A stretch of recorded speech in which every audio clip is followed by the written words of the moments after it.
No Limit Texas Hold'em is the Cadillac of poker.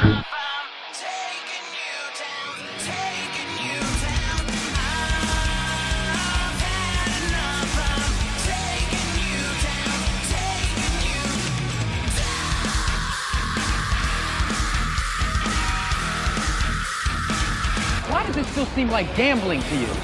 I mean, why do you think the same 5 guys make it to the final table at the World Series of Poker every single year? What are they, the luckiest guys in Las Vegas? It's a skill game, Joe.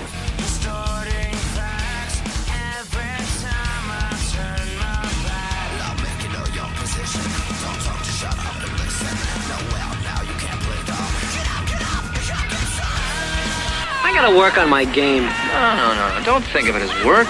The whole point is just to enjoy yourself.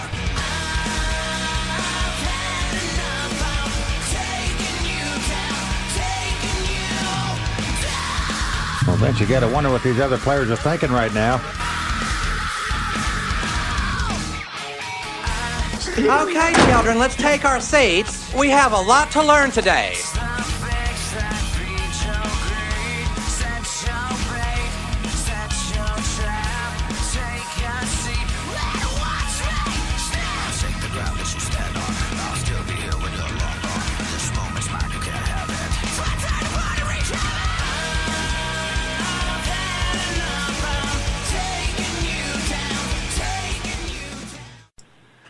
Okay, we're back live. This is Taking It Down. I am Ted Leahy, and I am here with a very good friend of mine that is out living the dream this year. I'm going to live my dream through him this year and a couple other buddies of mine. But his name is Carey Dukes, and he is not a first-time World Series player, but not even a first-time casher. But he is from Marietta, just a little west of me, and he is out there going for, I think, 3 years in a row of cashing in a World Series event. So, welcome to the show, Carey.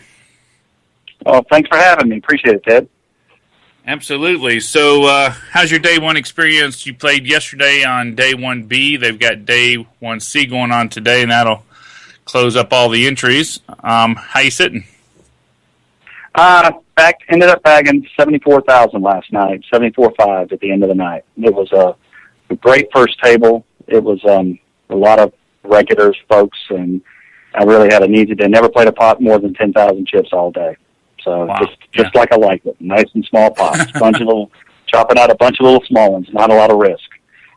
I know you're capable of playing any 2 cards. We've been playing for quite a while over the years, and you're one of my favorite people to play with, not only because you force me to play better, but it's fun to see the creativity flow and see the reactions on mostly opponents' faces, because I try not to get in the way. but I guess you had a couple monkeys at your table yesterday. Yes, I did. I had 2 of these young internet kids that continue to raise, and I had position on them all day. And I actually kind of felt sorry for one of them by the end of the night. He had just had all he could take. He finally got to where he just wouldn't bet when I flatted him, and I flatted him a lot because I was flatting him with just anything, because he was c-betting every flop no matter what. And after about 5 hours of that, I raised him 4 or 5 times and he folded, and then I called him on a board of ace. I think it was ace, queen, 8, 9, 4. I called 3 streets with pocket 3s, and I thought he was going to have a fit, and he just wouldn't stop betting. But he had a physical tell that was just blatant, and he showed 10-7, which is about where I thought he was, and that pretty much did him in. And after that, he just blew off the rest of his stack. So, yeah, it was a great first table. It really was. Yeah, and you analyzed that pretty early that you were going to have a good day. At least, the premise was that you were going to have a good day based on what you noticed on the first 2 levels, and just to give everybody a little bit of history on your, your winnings over the years. I know that the first time I saw you winning, we were both playing, I guess, down at the IP. I think that was a circuit event. Yeah, it was a circuit event, and I know you were at a final table, and I was men cashing an event down there, I think, on the same day. But yeah. From then, what's happened since then? That was what, 2 years ago? About 4 years ago. Yeah, that was actually the tournament where I ended up 5-bet jamming 4 or 5 into 2 guys and flopped a straight. So that was pretty fortunate. But yeah, I cashed a final table that one for 4th place for like 8K, I believe, and then 2 years ago I cashed the main for 32, and then last year I cashed event number 60, which was the last $1,500 event. My buddy Lenny Sabat was actually supposed to play that event, but he couldn't make it, so he called and asked if I'd play his seat because we have a club that sends people out, and I ended up playing his seat and cashed for 24th place, I believe, for like $18,000. So yeah, I cashed some back-to-back years in World Series events, so I've been real lucky. So. Yep, I know that 2 years ago that was we're all participating in a little investment group like what I do here now. I do a smaller group, you do a bigger group, and yeah, you cashed for everybody that year. So made a lot of friends that year. Yeah, I sure did. Yeah, that was a lot of fun. It was a deep run. I took a horrific beat on a runner flush early in the day in about a 750,000 chip pot that really would have hopefully put a pretty big dent and put it in everybody's pocket. And the investment groups that's really one of the biggest things I enjoy about it is being able to play. And I have about 75 folks that follow me, and I send them updates every few hours, and just to, want to make it a team experience for everyone. I've been doing it. It's my 5th year in the main, and my list has grown every year of people who just want to hear what's going on and people that are involved. So it's a lot of fun. I don't go out of town that much. I work for a living like a lot of other people do, but I really enjoy the main event because it is a special event. And you're a good storyteller, so it's even if somebody didn't know you, it's good to follow the storyline. But so you're sitting on 74,000. What's the current average? Do you know? I don't know the average. I really don't care about the average. I don't really understand why people care about average chip stacks. That means absolutely nothing. All I care about is what's the big blind at the next level. The big blind tomorrow when we come back will be 500, so I've got 125 bigs, and playing 125 big blinds is a lot of fun because those types of deep stack tournaments are the ones I really like, and gives you a lot of angles and ways of extracting chips from folks in small pots. And then when you have a big hand, play in a big pot. So right now I've got 125 big blinds going into tomorrow, and that's really all I'm focused on. I don't care how many chips or people have around me; it doesn't matter. Right. Now, being your 5th year, how many days do you? I mean, obviously, the last 2 years you've gone deep enough to cash.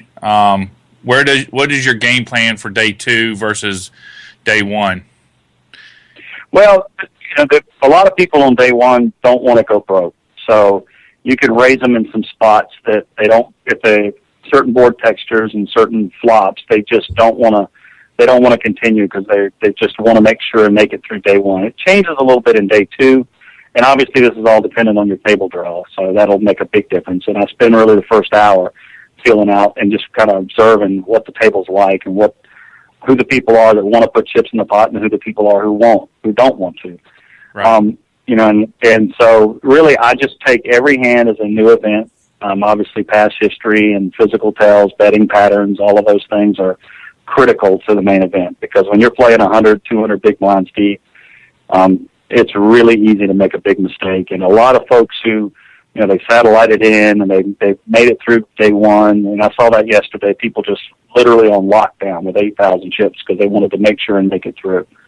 And I understand that because in my first year, I played 27 hours the very first year, and I ended up bubbling, and I was the tightest guy in the room, much less at my table. But I've played it many years now, and I use that. And you pick up a lot of small pots with folks who just are trying to survive. And so now if I'm at a table with a bunch of the wonderful Euros who love to 3 and 4 bet me all day long, I have to take a different line. But if the folks are there that are, you've got the different folks with the different agendas, then you just approach it that way. I don't try to make a plan. I don't care about how many chips I have at the end of the day. I'm trying to stay ahead of those blinds because it's a marathon, and my goal is obviously to go as long and as far as I can, and having as many blinds as I can have is really what's important to me. Right. So that's really all I'm looking at. Cool. Well, you ended the day yesterday, I guess, sitting with Dan Harrington? Yes, I actually did. It was funny because I was in the 2 seat all day, and his banner is hanging right over right by me. I looked at it all day, and he comes and sits down, and I didn't actually recognize him at first. He didn't have his normal green Boston hat on. He had a different forgot hat. it. Yeah, he forgot it, and I looked up and I looked at the picture and I looked back. I played a pot with him because he was new. He was a little older, so I raised from early position. He was in the 10 seat, and he flatted up. See that he folded, and then I looked, and as he was folding, I said, "Oh my God, that's Dan Harrington." I had no idea it was him. He was a nice guy. I told him I'd seen a picture of him somewhere, but I could not place where, and he looked up on the wall and started laughing. He's a really nice fella. So he wasn't on. He was only there for like the last hour, but we all had a laugh and joked around a little bit. But it was fun. It was a lot of fun. Yeah, I think he did an interview with Poker News yesterday. Just a brief one when they saw him there, and he said this was only the second time I think he's played this year. Is basically what he said. Oh wow, really? Wow. Yeah, he said he hasn't been playing much. He's been doing some business and haven't been playing. So what? Yeah. He didn't bust. They just moved him, or what happened? Yeah, well, he took the seat of monkey number 2, as I called him in my blogs, that I'd absolutely bludgeoned all day. He took his seat after I asked him to leave with a set of 7s. Yeah, I flopped a set of 7s. He had to overpair to the board and went all in with 9s, and then they brought Dan Harrington in after that into that same seat. So, yeah, It was the last hour or so. Yeah. Cool. Well, if anybody wants to follow your Twitter feed, where can they follow you? Do you do Actually, Twitter? I don't do Twitter. I'm on Facebook. I don't do Twitter. I just never had one. So I do a post on Facebook every 2 hours of what's going on, what I'm seeing.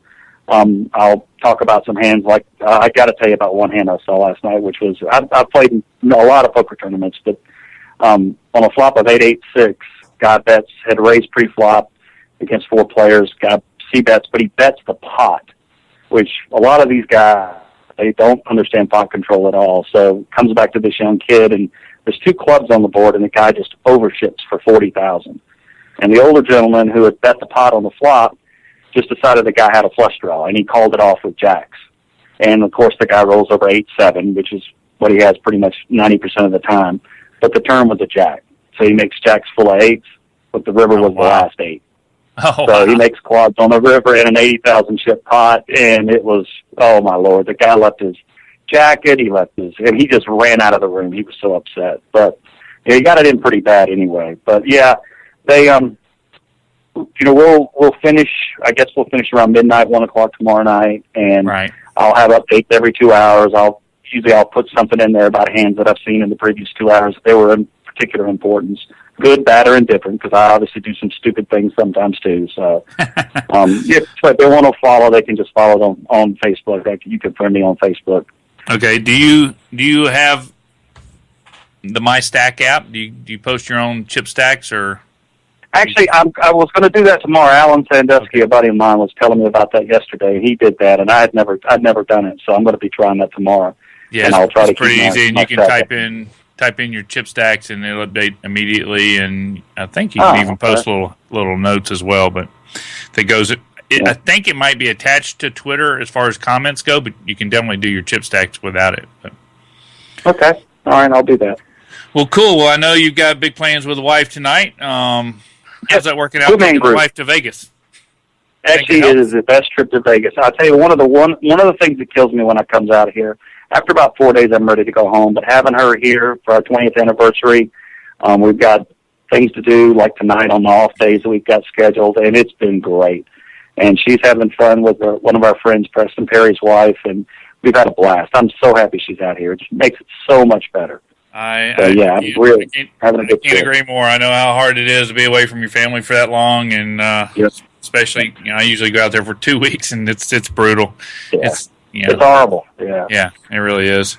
Well, have a great night with the Blue Man Group, and give a big hello to everybody else, and tell Jane said hello, and best of luck, and we'll keep following you. Thanks a lot, Ted. I appreciate it, Ted. Take care. You bet, Carey. Bye-bye. Bye.